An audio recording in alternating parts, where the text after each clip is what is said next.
जी, बात कर रहे थे हम derivation of law of mass action के हवाले से। आज मज़ीद इसके ऊपर बात करेंगे। पिछली वीडियो के अंदर हमने कुछ डेरिवेशन बनाई थी और वो एक नज़र आपको दिखा देते हैं कि इसके अंदर एक तो ये चीज़ हमारे पास मौजूद थी कि रेट ऑफ फॉरवर्ड रिएक्शन जो है वो हमने ये कैलकुलेट किया था, ठीक है जी, और रेट ऑफ रिवर्स रिएक्शन वो जो है हमने यहाँ पे कैलकुलेट किया था। अब चूंकि हम कह रहे हैं कि इक्विलिब्रियम स्टेज के ऊपर हम इसको स्टडी कर रहे हैं, तो लिहाजा इक्विलिब्रियम स्टेज के ऊपर रेट ऑफ फॉरवर्ड रिएक्शन किसके इक्वल हो जाएगा? रेट ऑफ रिवर्स रिएक्शन के इक्वल हो जाएगा। तो इस चीज़ को हम यहाँ पे लिखते हैं कि इक्विलिब्रियम स्टेज के ऊपर हमारे पास जो रेट ऑफ फॉरवर्ड रिएक्शन होता है, और रेट ऑफ फॉरवर्ड रिएक्शन क्या होता है कि जब रिएक्टेंट्स आपस में मिलकर, ठीक है जी, फॉरवर्ड रिएक्शन यहाँ पे मैं लिख देता हूँ, जब रिएक्टेंट्स आपस में कंबाइन होके प्रोडक्ट देते हैं, ठीक है जी, उसको हम क्या कहते हैं जी? फॉरवर्ड रिएक्शन कहते हैं। और इक्विलिब्रियम स्टेज के ऊपर ये किसके इक्वल हो जाता है? रेट ऑफ, यहाँ पे लिख देते हैं। अब रेट ऑफ से क्या मराद है? Rate of reverse reaction. Rate of reverse reaction से मराद क्या है? यहाँ पे लिख देते हैं VRSC, रिवर्स रिएक्शन, ठीक है जी। रेट ऑफ से मराद की स्पीड कितनी है इसकी, ठीक है जी। और अब रेट ऑफ रिवर्स रिएक्शन यानी प्रोडक्ट वापस कन्वर्ट हो रहे हैं किसके अंदर? रिएक्टेंट के अंदर। तो यहाँ पे हमने लिख दिया कि ये इक्विलिब्रियम स्टेज के ऊपर क्या है जी? इक्वल हैं एक दूसरे के। अब हम दो इक्वेशन जो हमने बनाई थी उनका हम रिजल्ट लिखते हैं जी। एक तो हमारे पास ये चीज मौजूद है, ठीक है जी, KF, यानी KF किसको शो कर रहा है? रेट ऑफ फॉरवर्ड रिएक्शन को, ठीक है जी। और ये चीज हम लिख लेंगे, यहाँ पे मेंशन करेंगे, ठीक है जी। इक्वेशन हम लिखते हैं जी, KF किसके इक्वल है? सॉरी, इक्वल नहीं, साइन डालेंगे हम यहाँ पे। और ये हमारे पास क्या है जी? ये हम शो कर रहे हैं, दिस इज मोल पर DM³ यानी कंसंट्रेशन के लिए हम शो करते हैं। हमारे पास था A2, ठीक है जी, इसका क्या था हमारे पास? स्केयर था। इसी तरह से फॉरवर्ड रिएक्शन के अंदर हमारे पास B का क्या था जी? हमारे पास क्यूब था, ठीक है जी। और ये किसके इक्वल था? अगेन हम देख लेते हैं जी, इसके इक्वल था। KR C का 4 और D हमारे पास यहाँ पे मौजूद है, इसके इक्वल है। यानी ये क्या है? रेट ऑफ रिवर्स रिएक्शन, ये हमने निकाला। तो रेट ऑफ रिवर्स रिएक्शन भी यहाँ पे मेंशन कर देते हैं, KR, ठीक है जी। KR किसको रिप्रेजेंट कर रहा है? रेट ऑफ रिवर्स को, ठीक है जी। और ये मोल पर DM³ इसकी कंसंट्रेशन है। C की हमारे पास वैल्यू क्या है जी? ठीक है जी, 4 वैल्यू है, यहाँ पे हमने लिख दिया। इसी तरह हमारे पास D है जी, D की हमारे पास क्या वैल्यू है? 1 है, ठीक है जी।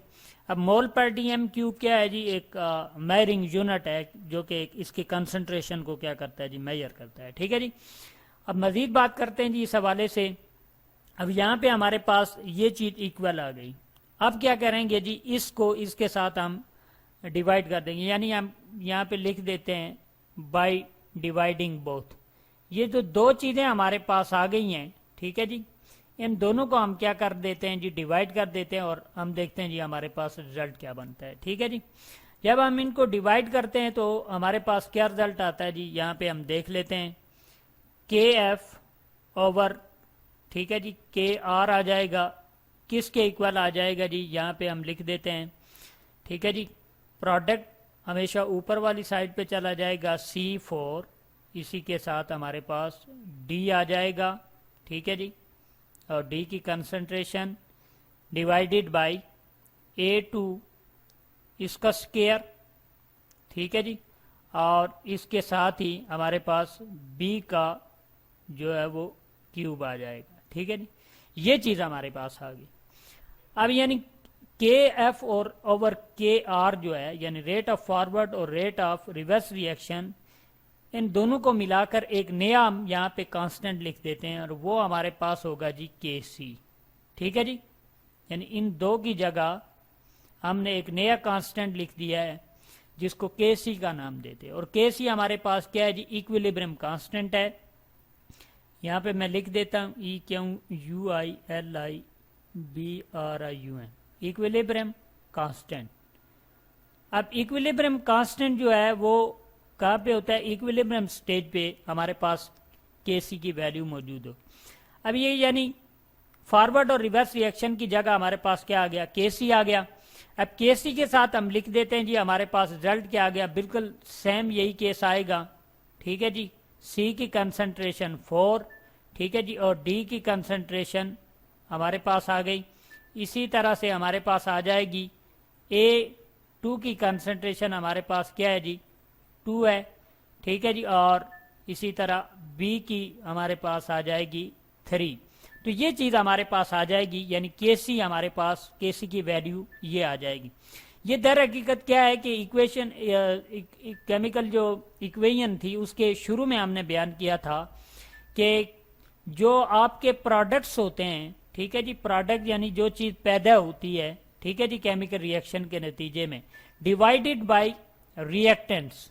ठीक है जी, इन दोनों को जब आप क्या करेंगे, सॉरी रिएक्शन मैंने लिख दिया, इसको दोबारा दुरुस्त करते हैं, रिएक्टेंट्स। ठीक है जी, और रिएक्टेंट्स हमारे पास क्या होते हैं, जो आपस में रिएक्ट करके एक नई चीज बनाते हैं।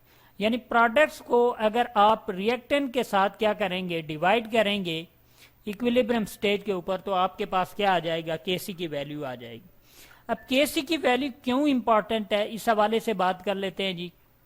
केसी की वैल्यू हमारे लिए बहुत ही इंपॉर्टेंट है, खासतौर पर केमिकल रिएक्शन को ऑब्जर्व करने के लिए। ये केसी की वैल्यू है। मैं कहता हूँ जी अगर केसी की वैल्यू, लेट्स सपोज जी कोई रीडिंग कर लेते हैं, हम कहते हैं जी हमारे पास प्रोडक्ट हुए जी 5 मोल पर डीएम क्यूब। ठीक है जी, ये हमने रिप्रेजेंट कर दिया। और रिएक्टेंट भी हमारे पास कितने थे जी, 5 मोल पर डीएम क्यूब। रिएक्टेंट और प्रोडक्ट यानी 5 मोल पर डीएम क्यूब रिएक्टेंट थे हमारे पास, इन्होंने 5 मोल पर डीएम क्यूब हमारे पास प्रोडक्ट पैदा किए। तो ये एक दूसरे को क्या करेंगे, काट देंगे, और हमारे पास क्या आ जाएगा, इज इक्वल टू 1 आ जाएगा। अब ये जो 1 वैल्यू आ गई केसी का, इसका मतलब ये है कि ये जो रिएक्शन है ये बोथ साइडेड के ऊपर मूव करेगा।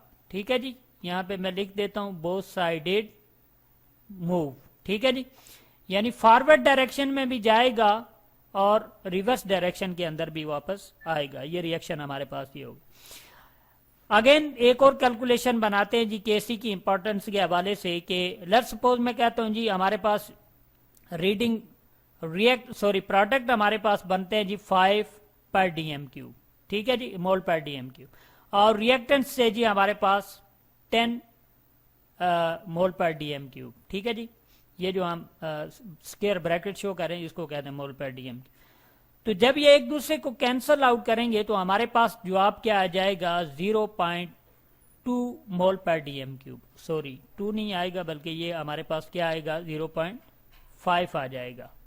ठीक है जी, तो ये जो चीज हमारे पास आ गई। अब ये केसी की वैल्यू जो है ये क्या है जी, स्मॉलर वैल्यू है। ठीक है जी, अब ये जो स्मॉलर वैल्यू है, यानी ये जो हमारे पास 0.5 आई है, इसका मतलब है कि प्रोडक्ट हमारे पास ज्यादा हैं, रिएक्टेंट्स हमारे पास कम बने। ठीक है जी, सॉरी रिएक्टेंट ज्यादा हैं, प्रोडक्ट हमारे पास कम बने। तो इसका मतलब ये हुआ कि ये जो रिएक्शन है ये फॉरवर्ड डायरेक्शन के अंदर मूव करेगा। ठीक है जी, यानी केसी की वैल्यू से हमें पता चल जाता है कि ये रिएक्टेंट जो है ये किस साइड पे मूव करेगा।